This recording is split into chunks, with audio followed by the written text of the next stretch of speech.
everyone, and welcome back to Cooking with Kayla. I hope you enjoyed the last video. Today's recipe is going to be a vegetarian chili. And I've chosen this recipe because it's really easy to prepare, doesn't require a lot of preparation or time, and it has really easy to find inexpensive ingredients that you can get from just about any supermarket. So let's get started with the recipe. I hope you enjoy.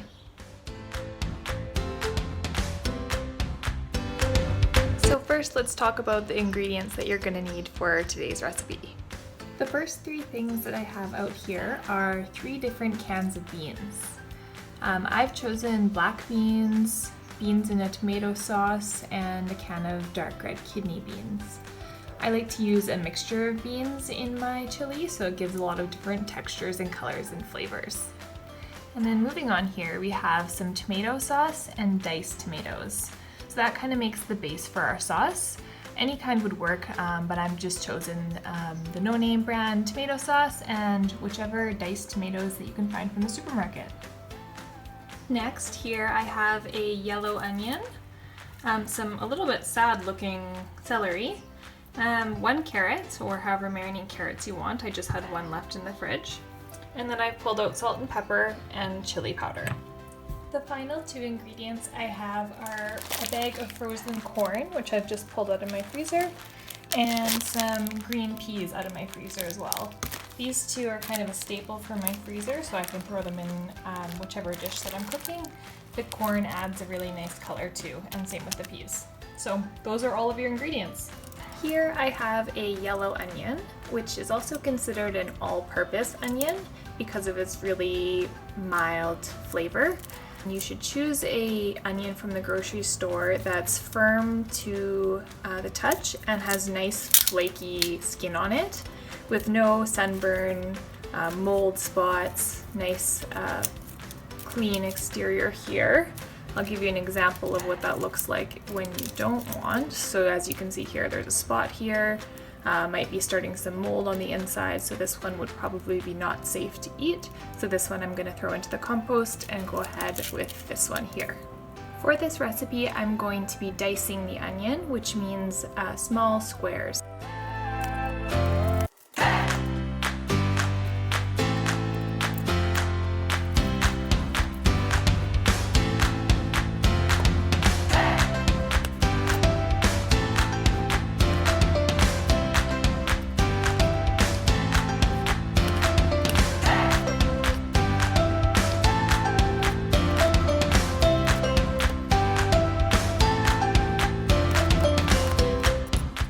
Next is preparing my carrot. So when choosing a carrot from the grocery store, you want to choose one without any big cracks in it, and avoid any of the ones that have green shoots coming out the top, as that indicates an older carrot. So for this, I'm just going to peel it and dice it again.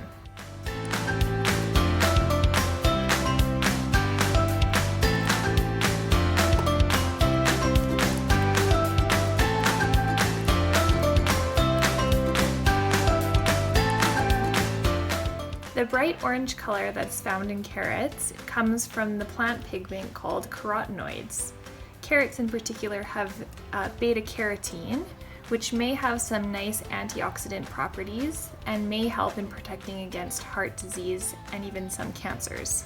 Next up we have celery, and mine is starting to go a little bit limp and a little bit softer. So I'm going to show you a quick trick of how to revive it. So at the end here, we're just going to make a cut straight down here. I have a glass of ice water, and we're just going to plunk it right in.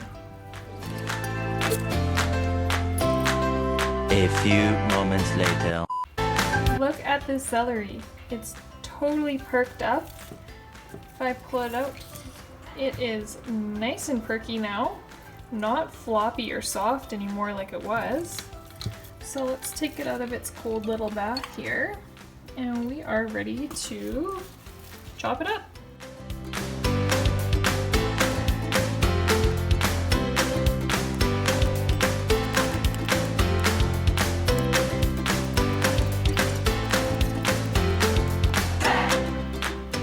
I've pulled out about half a cup of corn and half a cup of frozen peas. put it into a bowl just to get ready for when we're ready to put it in the pot. The beans, tomato sauce, and diced tomatoes are all ready here to be opened.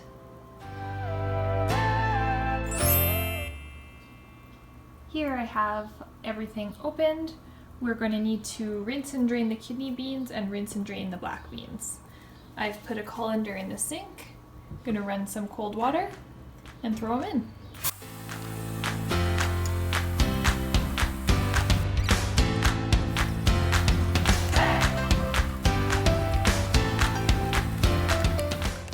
Don't forget to recycle your cans. The rest of these ingredients we're just going to pour directly into our pot, so no other preparation needed. The beans are already in a nice tomato sauce, and my other 2 cans are here.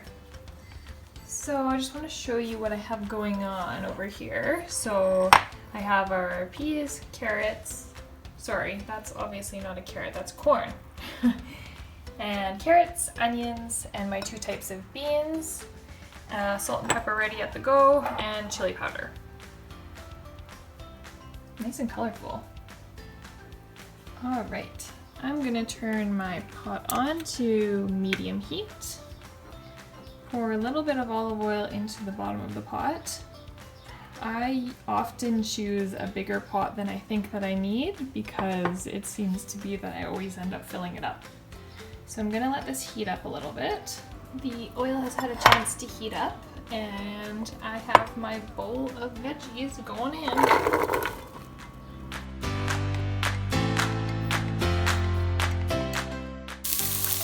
So we are sizzling up here. Onions have become softened, the carrots are starting to soften. Next up, I am going to grab the frozen fruits, throw those right in. And our beans, that's a lot of beans.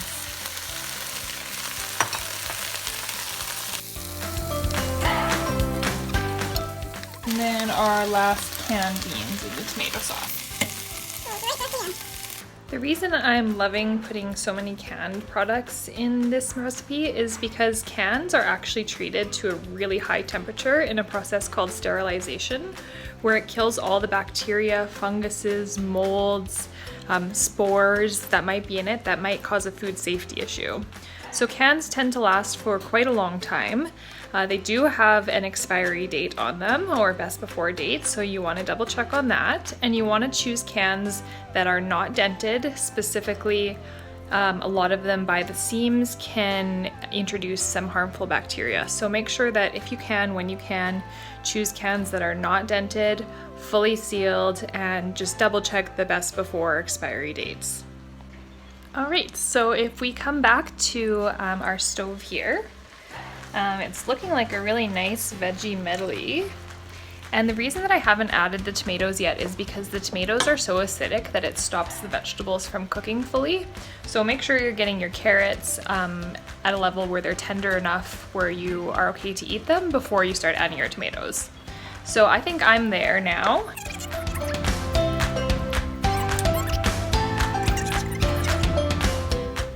That is looking good.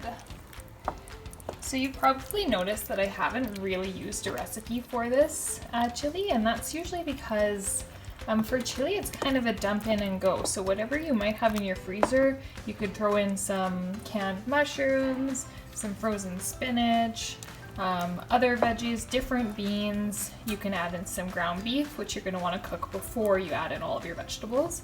But there's so many options with it. This is just one option. I didn't want to give an exact recipe because you can definitely tailor it to whatever you like.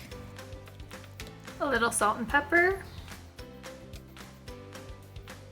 and chili powder. I like a lot of chili powder.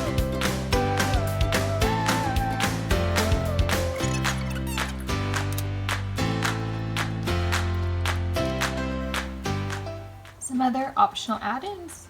Sprinkle of cumin, garlic powder, paprika, red cayenne.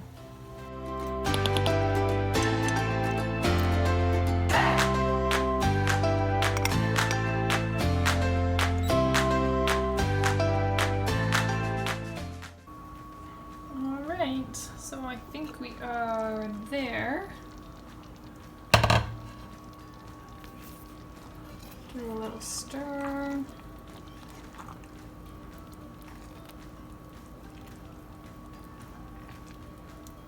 That looks really good. So I'm just gonna serve up here and I'll see you in a second. And we're there. So I've just served up into a bowl with some cheddar cheese on top, but you can top it with avocado, sour cream, tortilla chips. Anything crunchy is pretty good on it, but adjust the flavoring to your liking, and I hope you enjoy. Thanks for watching.